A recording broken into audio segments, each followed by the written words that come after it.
Start. राज्य सरकार प्रदेश के मध्य विद्यालयों के विद्यार्थियों की तकनीकी शिक्षा प्रदान करने की दिशा में बेहतर पहल कर रही है। इसके तहत 6ठी से 8वीं कक्षा के बच्चों को 3 से 6 माह की अवधि तक बेसिक कंप्यूटर शिक्षा दी जाएगी। तकनीकी शिक्षा के तहत विद्यार्थियों को प्रशिक्षण और इंटर्नशिप कराने का भी प्राविधान है। छात्र छात्राओं को स्वावलंबी बनाने के उद्देश्य से ही सरकार 6ठी कक्षा से ही बच्चों को मूलभूत तकनीकी जानकारी देना चाहती है। ड्रोन और रोबोट टेक्नोलॉजी समेत ऐसी सभी तकनीक में छात्र छात्राओं को प्रशिक्षित किया जाएगा जिसमें रोजगार मिलने की संभावना अधिक है।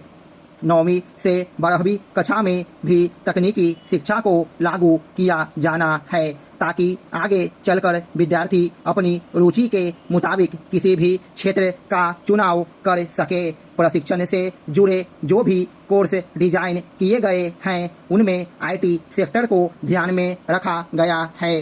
कारण साफ है, इस क्षेत्र में रोजगार उपलब्धता की संभावना अधिक है। बच्चे जब प्रारंभ से ही कंप्यूटर या उससे जुड़ी चीजों से अवगत होंगे तो अपनी इच्छा के अनुरूप वे मनपसंद क्षेत्र का चुनाव कर सकेंगे और अंततः यह उनके लिए रोजगार प्राप्ति में सहायक बनेगा।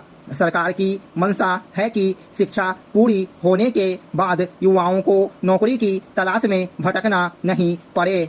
इस प्रशिक्षण के बाद तुरंत बाद किसी निजी कंपनी में नौकरी मिल सके या फिर वे अपना रोजगार शुरू कर सकें।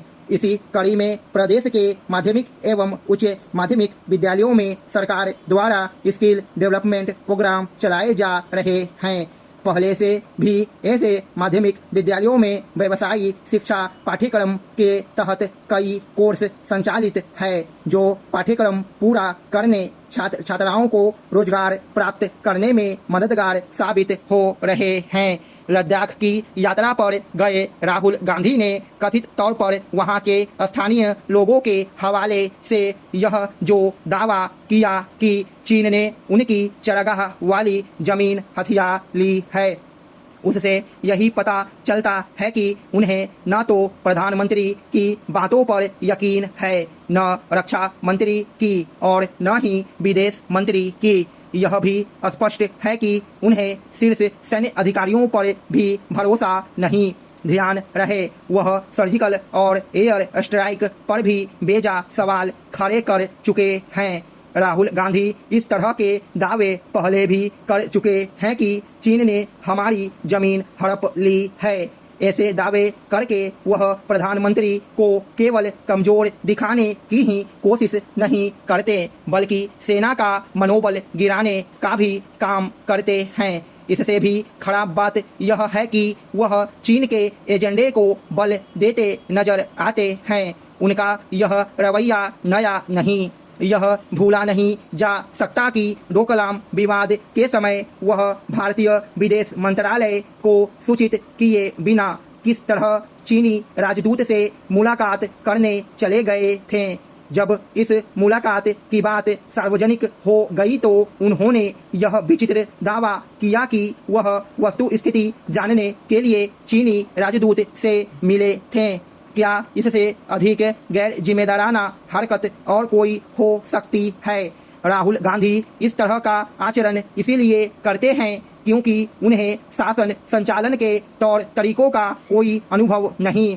उनकी तरह सोनिया गांधी और प्रियंका गांधी भी कोई जिम्मेदारी लिए बिना पर्दे के पीछे से सब कुछ करने में ही यकीन रखती है। कांग्रेस की मजबूरी यह है कि वह गांधी परिवार के बिना चल नहीं सकती। चीन के साथ सीमा विवाद को लेकर राहुल गांधी जब तब प्रधानमंत्री को नीचा दिखाने के इरादे के साथ अनाप शनाप दावे करते ही रहते हैं, लेकिन वह यह नहीं बनाते कि 2008 में अपनी बीजिंग यात्रा के दौरान सोनिया गांधी और उन्होंने कम्युनिस्ट पार्टी से समझौता क्यों किया था। आज तक इस सवाल का जवाब भी नहीं मिला कि आखिर राजीव गांधी फाउंडेशन को चीनी दूतावास से चंदा देने लेने की जरूरत क्यों पड़ी। राहुल को यह भी विस्मृत नहीं करना चाहिए कि जवाहरलाल नेहरू के समय चीन ने किस तरह पहले तिब्बत को हड़पा और फिर 1962 के युद्ध में भारत की 45,000 वर्ग किलोमीटर भूमि पर कब्जा कर लिया। आज जब भारत चीन के अतिक्रमणकारी रवैये के खिलाफ डटकर खड़ा है और उसे उसी की भाषा में जवाब दे रहा है, तब राहुल गांधी जानबूझकर प्रधानमंत्री की एक सशक्त नेता की छवि पर हमला करने के लिए उतावले रहते हैं। वह अंध मोदी विरोध के चलते सारी हदें लांघते जा रहे हैं। वह यह बुनियादी बात समझने के लिए तैयार नहीं कि जब रक्षा और विदेश नीति के मामलों में राजनीतिक वर्ग एक सुर में नहीं बोलता तो इससे राष्ट्रीय हितों को चोट ही पहुंचती है। स्टॉप।